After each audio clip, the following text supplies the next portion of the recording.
Assalamu alaikum wa rahmatullahi wa barakatuh, and welcome to Ummah Radio. You are listening to the Tafseer class with myself, Abu Musab. Originally, I was supposed to only resume this class at least from January 2017, but I had mentioned that I will be starting it up from tonight. So, inshallah, tonight we won't be doing, rather I should say, we are rolling back a little bit. We are busy with the kitab known as Tafseer ibn Kathir of Imam ibn Kathir rahimahullah, but we won't be starting this kitab tonight. We will begin it again in January, inshallah, like was originally mentioned. What we will be doing tonight, though, is a little bit of revision, just to basically have a little bit of a rundown of what has been done. So we will, throughout the duration that we were doing this tafsir, we had done Surah the Tafsir of A'udhu Billahi Minash Shaitanir Rajim and Bismillahir Rahmanir Rahim. We did the Tafsir of Surah Al-Fatiha, and we had completed the Tafsir of 90 ayat of Surah Al-Baqarah, which in all honesty is a very minute amount, because if you look at this version of Tafsir ibn Kathir, which is the Mukhtasar version, the abridged version, and in this version alone, Volume 1 has on average 650 pages, and there are 3 such volumes. So if in totality we only did 88 pages, then you know this is a class that can run every day for the next few years at this particular pace. So it's a very detailed kitab. But the reason I chose this kitab is because of the fact that it is the most encompassing and the most relevant tafsir to be done in today's times. What happened, what you find in, which has become so prevalent nowadays, is that people have taken the Quran out from its role as being a guide and made it a book that belongs on a shelf. So they will take, the Quran is here for all time, for all eternity, for all days, for all generations, for every people. You know, it's not like for one race and not for another race. It's not for this century and not for that century. Islam doesn't change with the times. Everything is perfect exactly how it is. And this is what is happening today, that the person will come and the ayat will be clear, and then they say, no, this ayat don't apply today because Islam changes with the times, and this and this and this and all other sorts of lies that they come out with to bypass and to make people believe that what Allah has sent down as a guide is actually not there to guide the people. Now that is why I had chosen this tafsir, because there are numerous other tafasir, dozens and dozens and dozens of tafasir written throughout the ages. Even in the recent age there has been many tafasir which have been written. But the reason why I chose this one is because it is one of the classical tafasir. It does tafsir, it explains the ayat of the Quran through other ayat and through the ahadith. It gives you the asbabun nuzul, the reasons for the revelation of certain verses, where possible, and it gives you an understanding of what is the exact context when this ayah was revealed. So what was happening at the time? Now you come, like I said, there's many tafasir, and all of them are good in their own right. So for example, you have Tafsir Jalalain, which is another famous one, but Jalalain focuses more on a point of Arabic. That's why it's a tafsir which is used a lot by students. So you want to understand just what is this 1, 2, 3 words that is used in the ayah over here, and then you would go to a small tafsir like Jalalain. So all the various tafasir have got their certain specialities that they specialize in, and Tafsir ibn Kathir is the one that specializes in Tafsir al-Quran bil-Quran wa bil-Hadith, like that, in that particular order. So when you want to understand what it is that Allah is saying, what it is that the rulings that we can derive from this. Okay, in this tafsir we are doing tafsir of the Quran, we are not deriving masail. There are other tafasir which, like for example Ahkam al-Quran, which is not to do with the tafsir perspective, but rather is there only for the purpose of those ayat where ahkam are derived from. So other ayat which are giving like stories of the previous people, previous anbiya, and so on and so forth, when there's no rulings to be derived from it, then it would bypass and move beyond those ayat to the next one, which will then give another ruling. So all of the various tafasir have got its purposes, and Tafsir ibn Kathir does not go now for the point of giving you this particular mas'ala, for example, qira'ah khalf al-imam or tayammum and things like this here. What are the differences of opinion amongst the madhab? It don't go into that detail because it's not a fiqh based tafsir. Rather it is a tafsir which is based upon the Quran. So if one ayah is used here and we want to understand what does this ayah mean, then Imam Ibn Kathir will first say, for example, this is similar to this particular ayah at this other point of the Quran over here which says this. So these two are saying the same thing. So what this ayah means is this. After he has exhausted the discussion from the Quran, he will then move on to the point and he will quote now the hadith which have been reported in this regard over here. So there's this hadith and Rasulullah sallallahu alaihi wasallam, for example, had said this or said that, and thereafter he will move to the Sahaba if the Sahaba have said anything, and then he will move to the point of the Tabi'een, most of the times the students of the Sahaba, and basically the famous mufassirin like for example Imam al-Tabari, Imam al-Dhahhak, and so on and so forth, famous ulama of tafsir, what they, Imam al-Sudi, these various famous mufassirin, what they had said about the various ayat, he would then quote their statements. And like I say, he gives you the background behind the ayah, he gives you the reason why this ayah came down, so that the wool can't be pulled over your eyes by someone who come and try and tell you that no, the ayah actually means this here. Then you can tell him no, this was the reason for the revelation of the ayah. Here is a classical scholar like Imam Ibn Kathir rahimahullah saying that this is what it means here. So where do you come from with your modern interpretation? That is the reason why I had opted for this tafsir over all the other tafasir. It's a very nice, and to a degree it's also a short tafsir despite being 3 volumes and almost 2,000 pages. But in comparison to some of the other tafasir which are 20 volumes, this one is seen as a small one. So even if it must take 20 years to complete the kitab, it is something that will be very beneficial at the end of the day.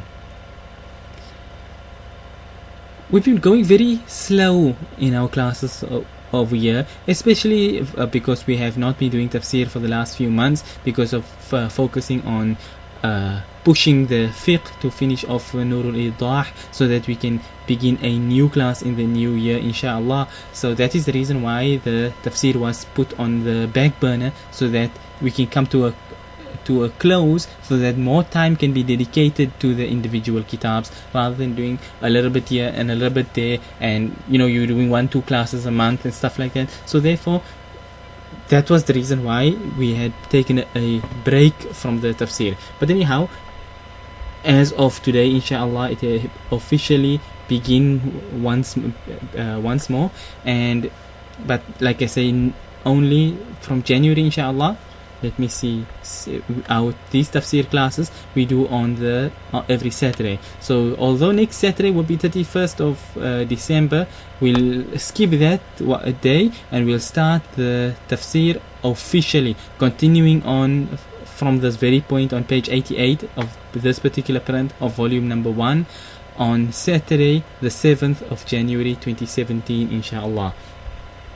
So like I say, that's forthcoming attractions from that perspective over there. But just to you have nowadays what they call a throwback, looking back at what you had done over the previous times. Obviously even just to give the most briefest of summaries of what we had bypassed in the last 80 pages or these 90 ayat of Surah Al-Baqarah, then that you can speak for a week if so little on this particular topic, because the classes which was conducted on these few ayat ran on for hours upon hours upon hours. So for example,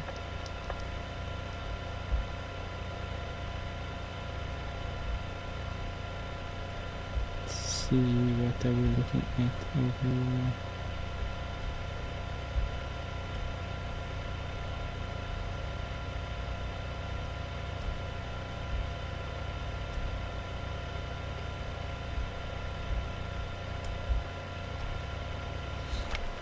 You're looking at roughly about 50 hours worth of tafsir classes, which we had come out to about 56 classes which we had done on tafsir. So from an angle it's a lot, but in essence it's a little bit. But anyhow, so that was the reason. Like I say, if you were to give a brief revision of what was done here, you'd be requiring a whole few days to go through it all. But anyhow, there are so many lessons which were passed by in these various classes which we passed. You know, the history, Islamic history which was contained within it, the reasons for the revelation. You know, it puts you, if you pay attention in the class and you read the way Imam Ibn Kathir rahimahullah puts it, with the understanding of the verses of the Quran, then you can close your eyes and imagine yourself in, you see the scene in front of you, how exactly this was taking place. Like for example, when he said that وَكَانَتْ يَهُودُ الْمَدِينَةِ ثَلَاثُ قَبَائِلْ بَنُو قَيْنُقَاعَ وَبَنُو النَّضِيرِ حُلَفَاءُ الْخَزْرَجِ وَبَنُو قُرَيْظَةَ حُلَفَاءُ الْأَوْسِ. When he was speaking about the point about that when Allah revealed this certain ayat as a rejection of the Jews who were in the time of Rasulullah sallallahu alaihi wasallam living in Medina, and they used to have allies amongst the Aus and the Khazraj, which were two Arab tribes. With the Ansar were the Aus and the Khazraj. So anyway, the Jews were of three tribes themselves: Banu Qaynuqa', Banu Nadir, and Banu Qurayza, famous three tribes of the Jews. So they used to, like, when a fight used to break out, and they would fight with this particular group that they were, this particular tribe that they were allied with, and stuff like this here. And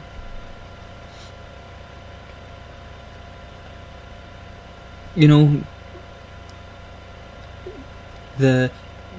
when you see the way that Imam Ibn Kathir used to put these things here like this, he gives you a bit of a picture. He says فكانت الحرب إذا نشبت بينهم قاتل كل فريق مع حلفائه فيقتل اليهودي أعداءه.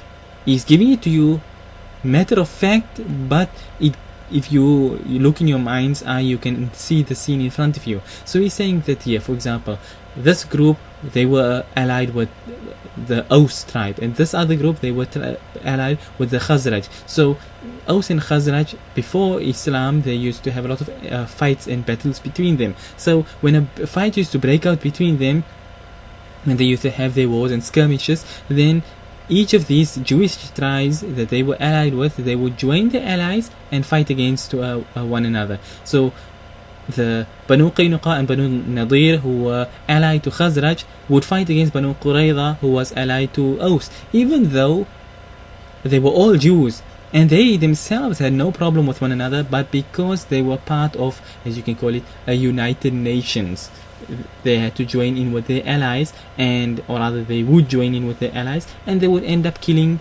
their own people. And this is, as Imam Ibn Kathir mentions over here, is that this was something which was prohibited even in their religion itself.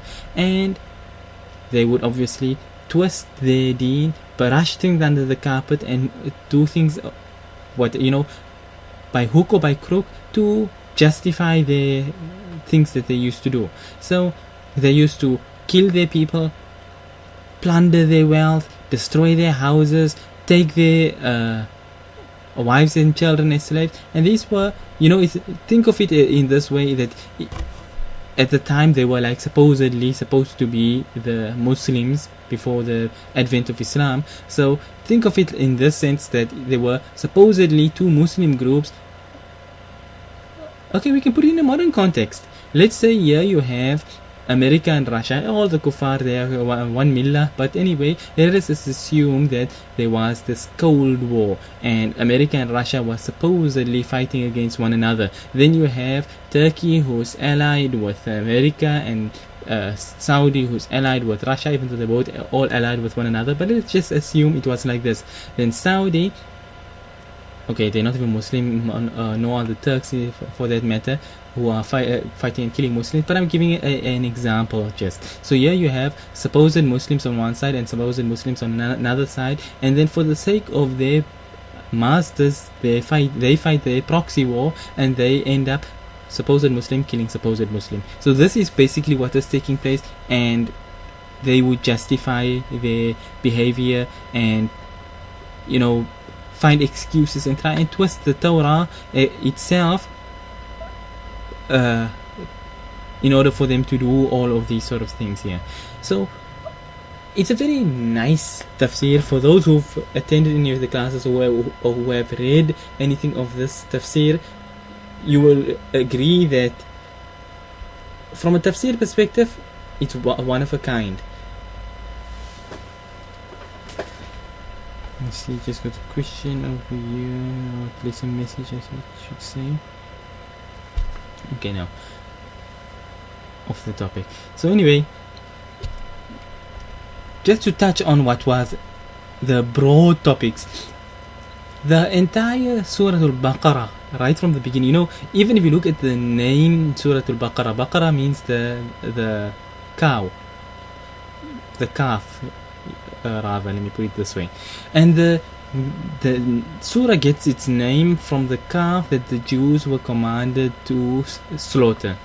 So right, when Allah begins the surah over here, it starts out, you know, with the munafiqeen and all those sort of stuff, and then when Allah reaches the point, still in the beginning portions of the surah, Allah reaches the point of the Jews, and then from that point onwards, there's just been the Jews and the Jews and the Jews and the Jews, and they're evil from time immemorial. They've been just a bunch of evil things. And you know, like I say, we've done the classes over here. We've gone through the difficulties that these Jews had put the Anbiya alayhimus salam through. You know, where Musa alayhi salam come and he's having to struggle with Bani Israel, who are so evil and everything, and then Allah saved them by opening a miracle and letting the sea part, and they passed through, and Allah then destroyed their enemy who was oppressing them for how many years,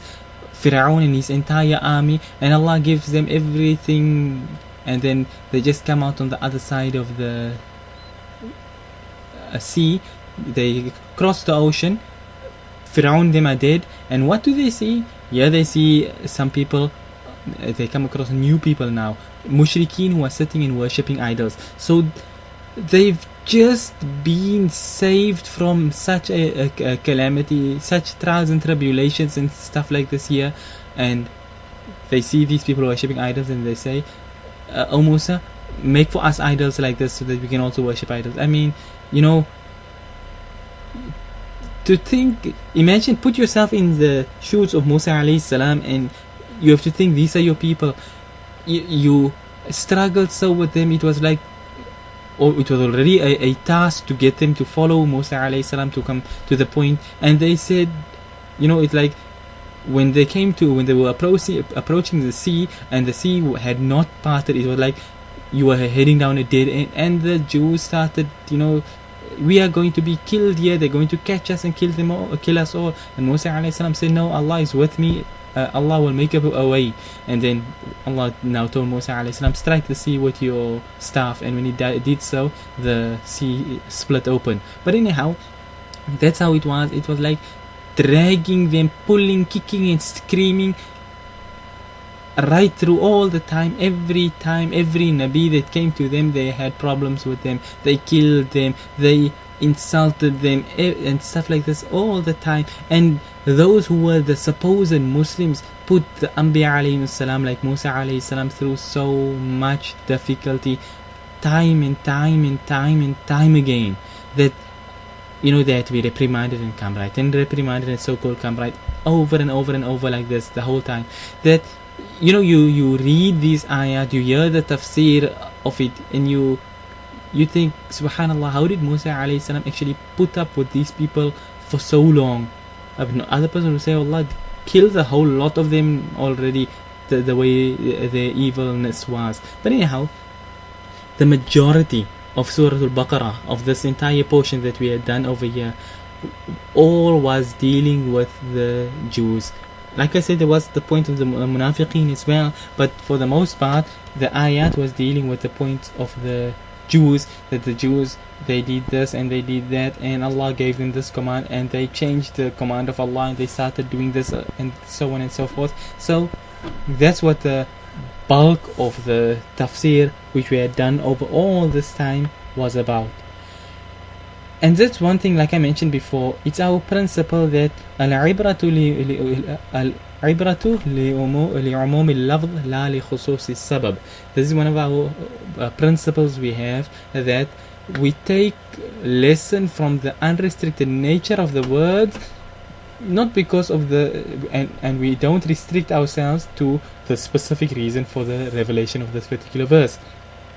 So a verse may be relating to the Jews, that this is what the Jews had done. So we don't say, okay, no, this was for them and we pass it by. No, rather we say that they had done this. The reason why Allah is telling us this is so that we don't fall into the same trap and do the same evil and sin that they had done. So that is why we take all of these ayat. We don't say, okay, no, it's stories of the previous nations, let's pass it by, let's look for those ayat which address only the Muslims. We don't do those sort of stuff.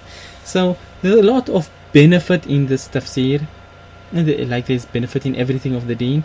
But inshallah, when we begin the class again, those who have not attended, you should make it a plan to attend, so that you'll see the Quran in a new light.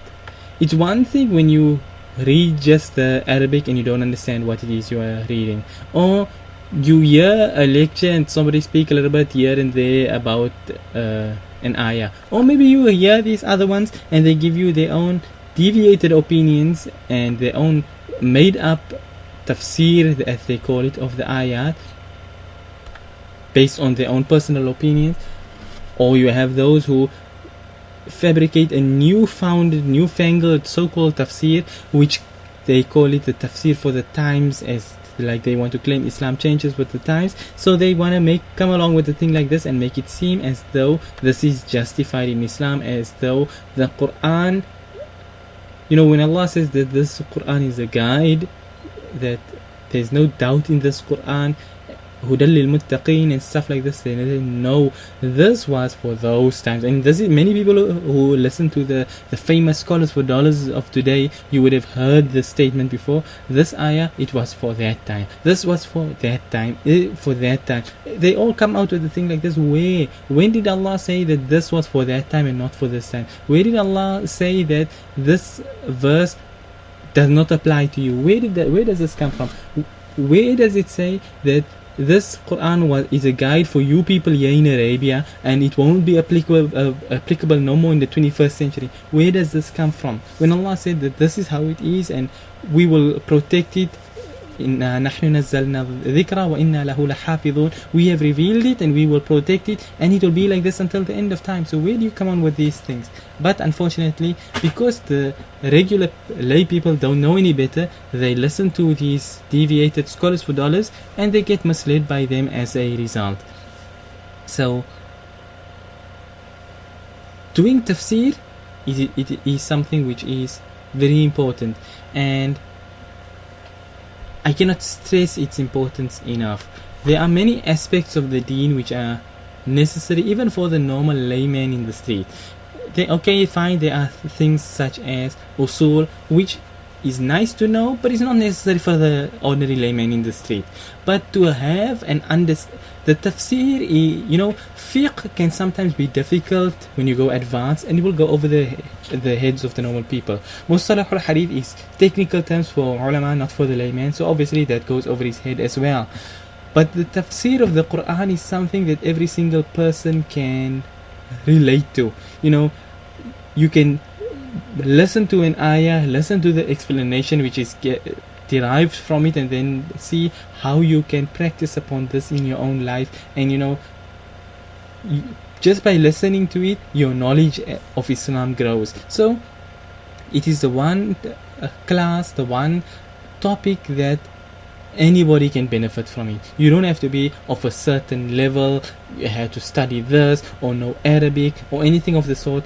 It's just a matter of listen and learn, that's all. So it's really a very good topic, very important topic, and I've spoken for quite some time now without actually doing anything from the kitab. So I will stop on this point here, inshallah. Like I say, I only did this class tonight was because I had mentioned on the forum that classes will resume tonight. But like I say, originally it had been mentioned that the classes will resume only from January. So 7th of January 2017, inshallah, is when we resume officially, and you can look forward to that, inshallah.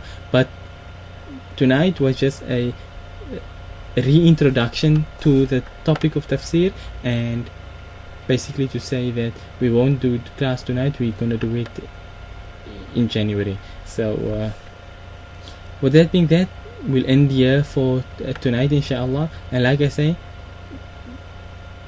we're doing one night a week tafsir only, for now at least, because the other 3 nights, Monday, Tuesday, Wednesday, and even Thursday, on those nights where there are no question and answers, so Monday, Tuesday, Wednesday, and every second Thursday will be only fiqh every single night until we complete the kitab which we are doing, which is Nurul Idah of Imam Ashirun Bulali rahimahullah.